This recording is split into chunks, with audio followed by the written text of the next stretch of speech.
आप सबको प्रभु यीशु मसीह के नाम में जय मसीह की। जो संदेश आज मैं बताने जा रहा हूं उसका शीर्षक है एक विश्वासी विश्वास से बहक क्यों जाता है, या एक मसीही व्यक्ति जिसने प्रभु यीशु मसीह को स्वीकार किया वो अचानक वापस ही लौटने लगता है। फिर से पुराना जीवन उसकी आदत में क्यों आ जाता है, या पुरानी आदतें उसके जीवन में क्यों आ जाती हैं, जैसे भी समझ लें आप। एक व्यक्ति बैकस्लाइड क्यों होता है, वापस क्यों लौट जाता है। मैं आपको कम से कम 10 कारण आपको बताऊंगा। सबसे पहली बात, लूका रचित सुसमाचार उसका 8वां अध्याय उसका 13 वचन लिखा है कि जब बीज बोने वाला बीज बोने निकला तो कई प्रकार की जमीन थी और सब अलग अलग जगह बीज गिरा। उसमें से एक स्थान का वर्णन है कि पथरीली भूमि पर बीज गिरा और बहुत जल्दी अंकुरित होकर वह पौधा बन के जमीन से बाहर निकला। लेकिन जब धूप की रोशनी, तेज रोशनी उसके पर पड़ी तो वो पौधा झुलस गया, जल गया। प्रभु यीशु मसीह ने अर्थ बताया, ये वे लोग हैं जो वचन को सुन के बहुत जल्दी ग्रहण कर लेते हैं। सूरज की रोशनी का मतलब दुख, तकलीफ, परेशानी, सताव, परसिक्यूशन, और जब ये परिस्थिति उनके जीवन में आती है तो जड़ न पकड़ने के कारण वे विश्वास से बहक जाते हैं। जड़ पकड़ने का मतलब क्या है?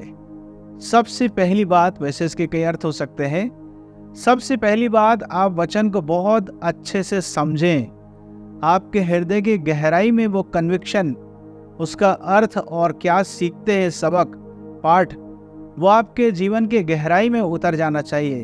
आपको बहुत अच्छे ढंग से समझने की आवश्यकता है और वैसे ही आपका विश्वास मजबूत होना चाहिए। तभी तो मजबूती से आप जड़ पकड़ पाएंगे। जब भी आप वचन को सुनते हैं, ध्यान से सुने कि परमेश्वर के वचन को बहुत अच्छे ढंग से समझकर आप विश्वास कर सकें, और जब ऐसा होगा तो जड़ जो है काफी मजबूत होगी।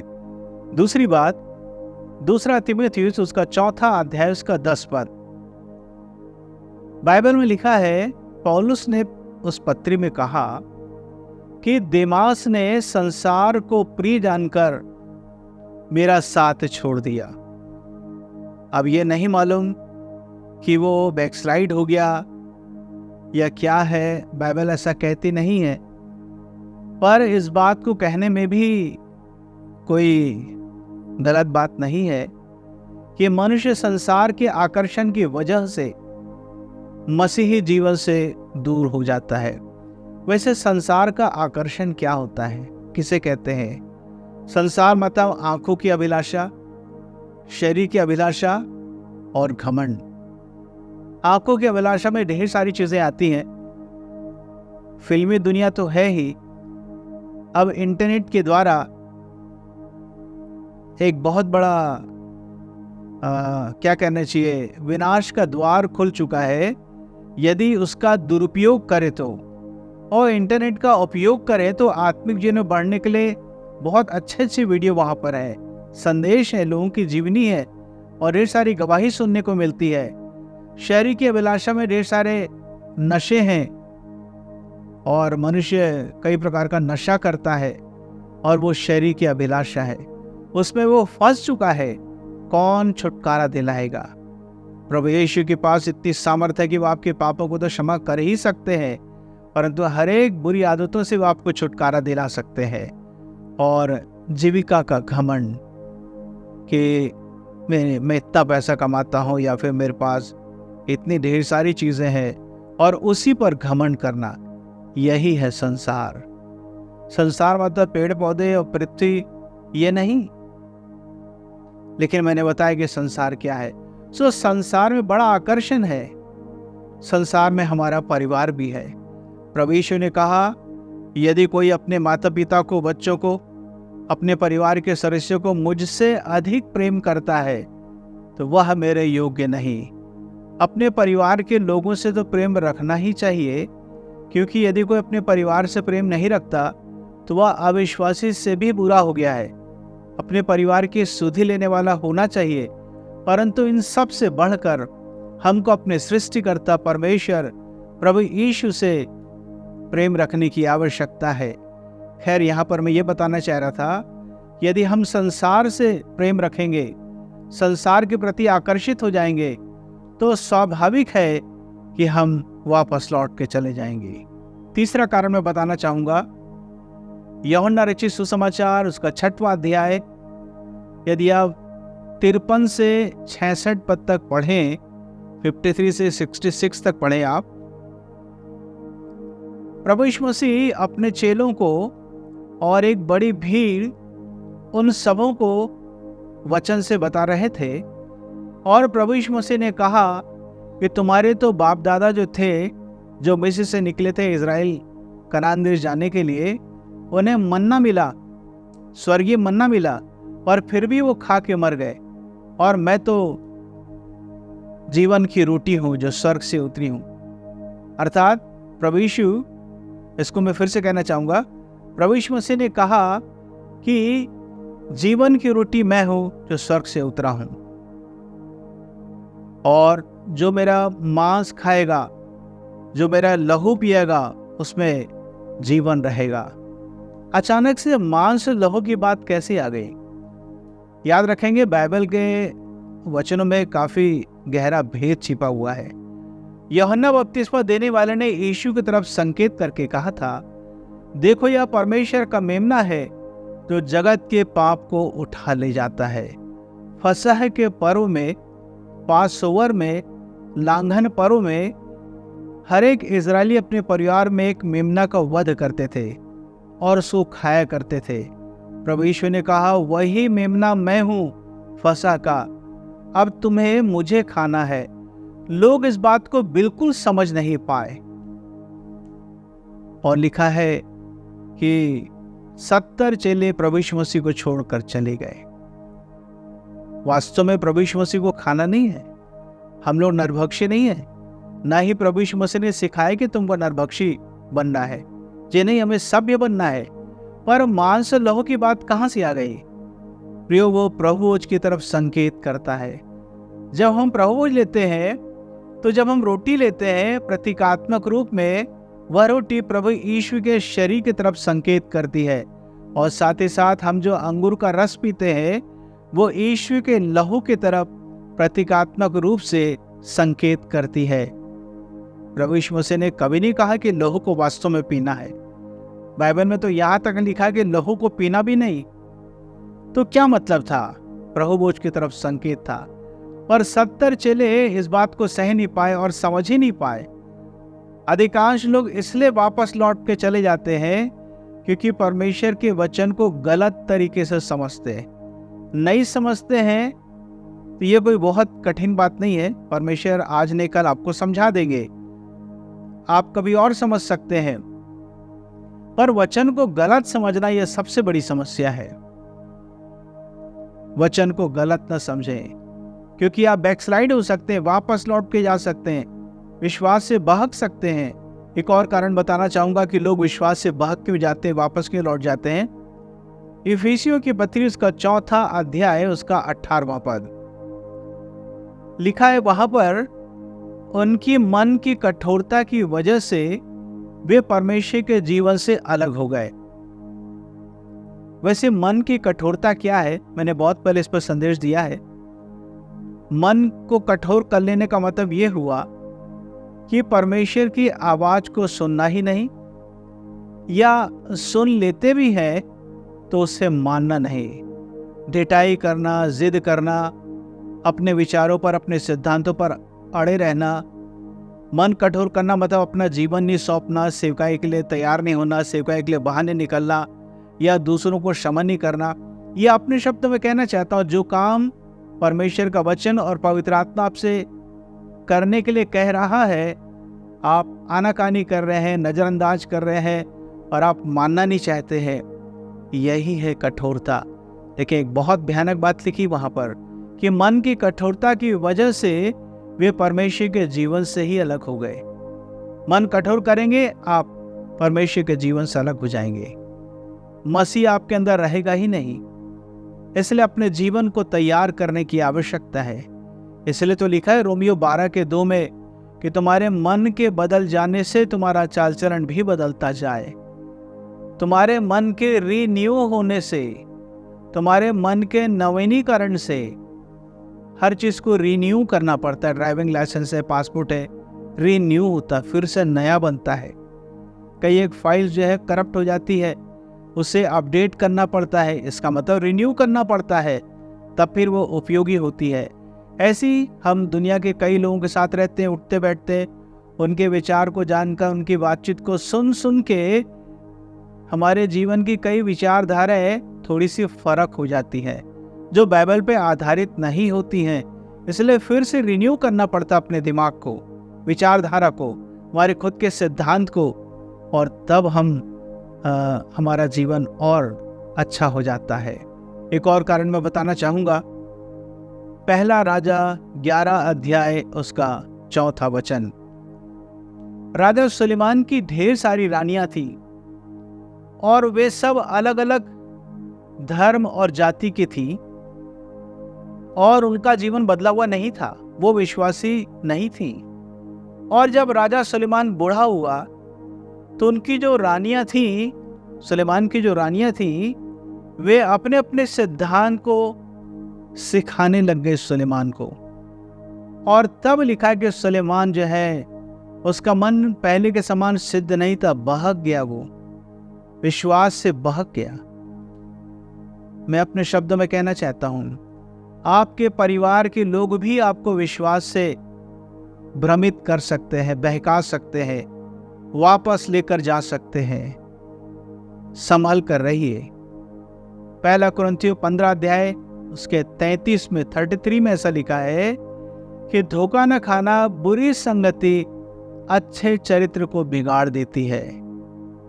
इंग्लिश में तो बहुत अच्छा लिखा है, इविल कम्युनिकेशन, यानी कि खराब रीति से संवाद करना, बातचीत करना, विचारों का आदान प्रदान करना, यही गलत हो गया तो जिंदगी जो है फिर से जैसे पहली बिगड़ी हुई दशा थी वैसे ही हो जाएगी, बल्कि उससे भी बदतर स्थिति एक विश्वासी की हो जाती है। तो प्रियो, मैं कहना चाहता हूं, हर एक से सावधान रहिए कि वो क्या बोल रहा है, आपको कहां लेके जाना चाहता है और आपको क्या सिखाना चाह रहा है। आपको बहुत सावधान रहने की आवश्यकता है। अगला पॉइंट पे जाएंगे, निर्गमन 32 पहला पद और 8वां पद।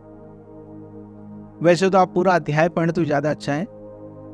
जब मूसा पर्वत के ऊपर चढ़कर परमेश्वर के साथ संगति कर रहा था उपवास की दशा में, तो परमेश्वर ने कहा, मूसा तू यहां पे है और तेरी प्रजा के लोग बछड़ा बनाकर उसे दंडवत कर रहे हैं।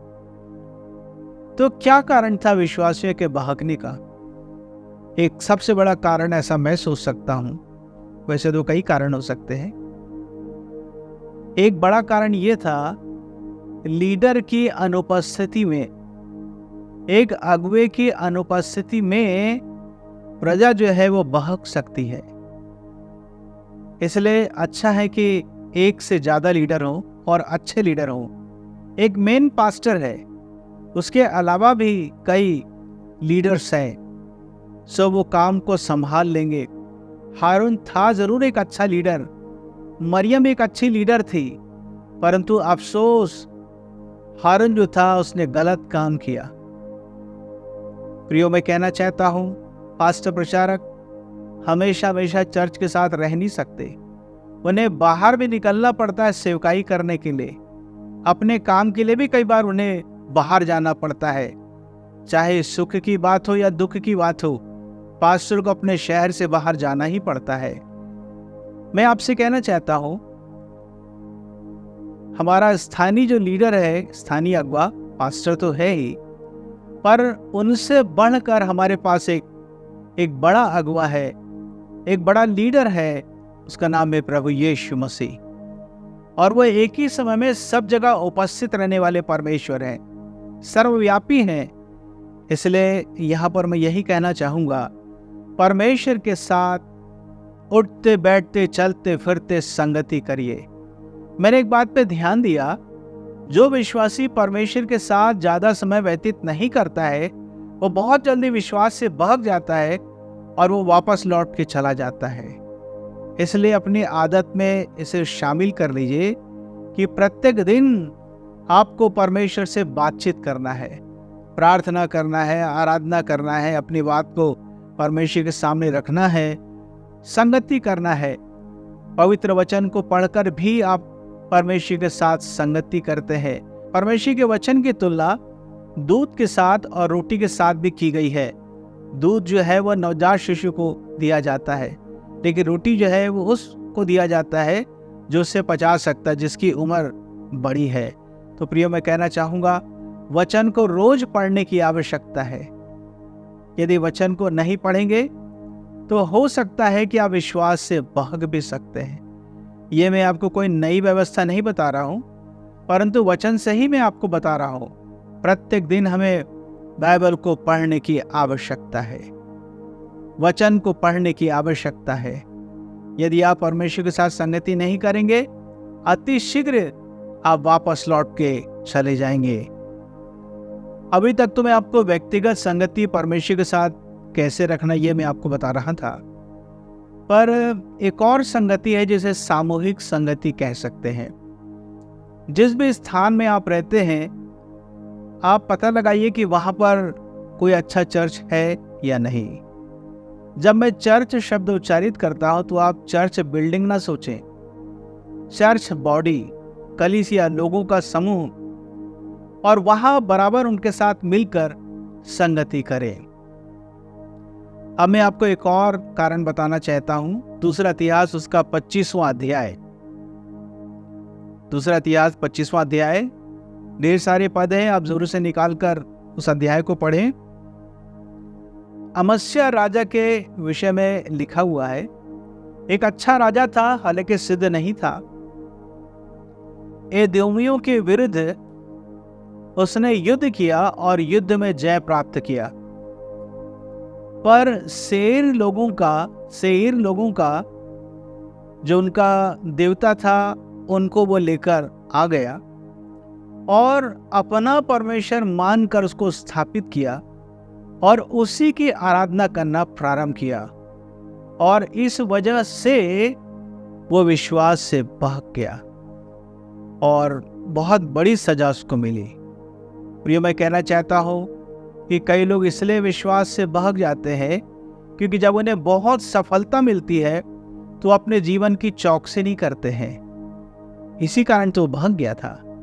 यदि आपने किसी विषय के लिए प्रार्थना की और परमेश्वर ने प्रार्थना को उत्तर दे दिया है और आप बहुत बढ़ते जा रहे हैं, आपको बहुत सावधान होने की आवश्यकता है। आप वापस लौट सकते हैं, आप गिर सकते हैं। इसलिए बाइबल में लिखा है कि यदि कोई सोचता कि मैं बहुत ही स्थिर हूं, तो उसे सबसे ज्यादा चौकसी करने की आवश्यकता है, क्योंकि गलतियां उससे हो सकती हैं। एक और कारण मैं बताना चाहूंगा, लूका 9 अध्याय उसका 62वां पद, लूक 9 वर्स 62। प्रभु यीशु मसीह ने कहा कि जो हल पर हाथ रखकर पीछे देखता है वह मेरे राज्य के योग्य नहीं।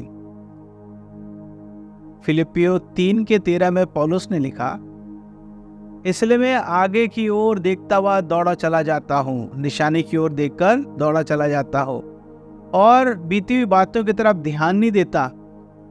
ये वही पौलुस था जो पहले शाऊल कहलाता था। स्तिफनुस की वध में वो शामिल था।